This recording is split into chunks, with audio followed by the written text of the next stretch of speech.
Hey everyone, welcome back to our channel, the TDR Traded Black Podcast. I'm your host, Shad Dales, and today I'm going to dive into a political showdown deep in the heart of Texas. Two of the most powerful Republicans in the state, Governor Greg Abbott and Lieutenant Governor Dan Patrick, are going head-to-head over cannabis policy. The question is this just a policy disagreement or a deeper sign of a deeper fracture in the GOP over marijuana? Let's break it down. Late on Sunday, June 22nd, just minutes before the deadline, Governor Greg Abbott vetoed Senate Bill 3, a sweeping measure that would have banned all THC consumables in Texas. The bill was Dan Patrick's top legislative priority, and let's just say he did not take the veto lightly. In a fury press conference the next day, Patrick accused Abbott of blindsiding him, misleading him during the session, and get this, trying to legalize marijuana in Texas. So saying that, what's the beef? Abbott says SB 3 was legally flawed. He argued it would have faced constitutional challenges, especially since it could conflict with the 2018 federal farm bill that legalized hemp. He also pointed to a recent court ruling in Arkansas that blocked a similar ban, saying Texas would be tied up in lawsuits for years. Instead, Abbott wants to restrict regulations, not a ban. Think age restrictions, child-proof packaging, and zoning rules similar to alcohol sales. But with that, Lieutenant Governor Patrick isn't buying it. He's on a months-long crusade to ban THC products outright, especially hemp-derived items like Delta 8 and Delta 9 gummies, vapes, and oils. He says Texas doesn't have the law enforcement capacity to regulate over 8,000 THC retailers, and that regulation is just a backdoor to legalization. In his words, quote, "I'm not mad at the governor, but I'm not going to legalize marijuana in Texas.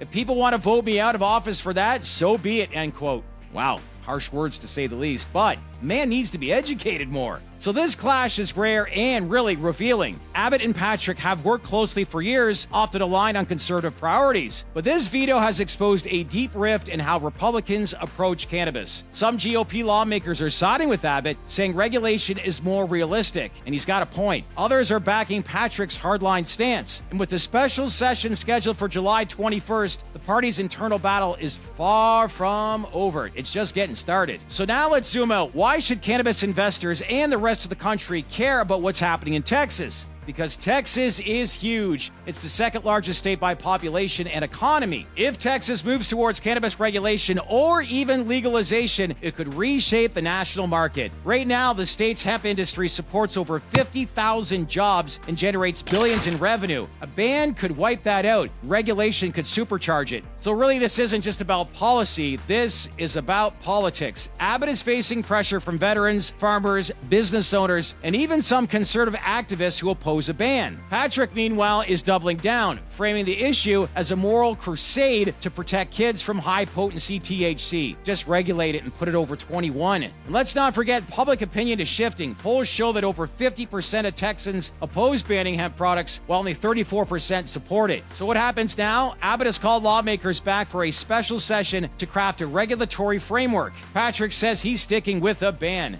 That sets up then a legislative showdown with no clear resolution in sight. Will the GOP find common ground, or will this fight fracture the party further? Either way, I like the approach that Governor Abbott made. Let's not go from one end of the spectrum to the opposite end of the spectrum. Let's get some of these elected officials more educated on what the people want and how everything should be tested, age-gated, and regulated. This is what needs to happen in Texas and really across the country. So what do you think? Is Texas on the verge of a cannabis breakthrough or a political breakdown? Drop your comments below. We'd love to keep this conversation going. And don't forget to like, subscribe, and smash on that bell so you don't miss a beat here at the TDR Traded Black Podcast, giving you all the latest information on the business and reform side of the cannabis industry. This is a hot take, everyone, and really, Texas has really opened up the eyes, not only within the state, but across the country as well, leading all the way up to Washington. So what happens next will have a domino effect on the industry across the country. With that, like I always say, stay open-minded, stay connected, and I'll see you next time on our latest Trade to Black podcast. I'm your host, Shad Dales, and thanks again for watching.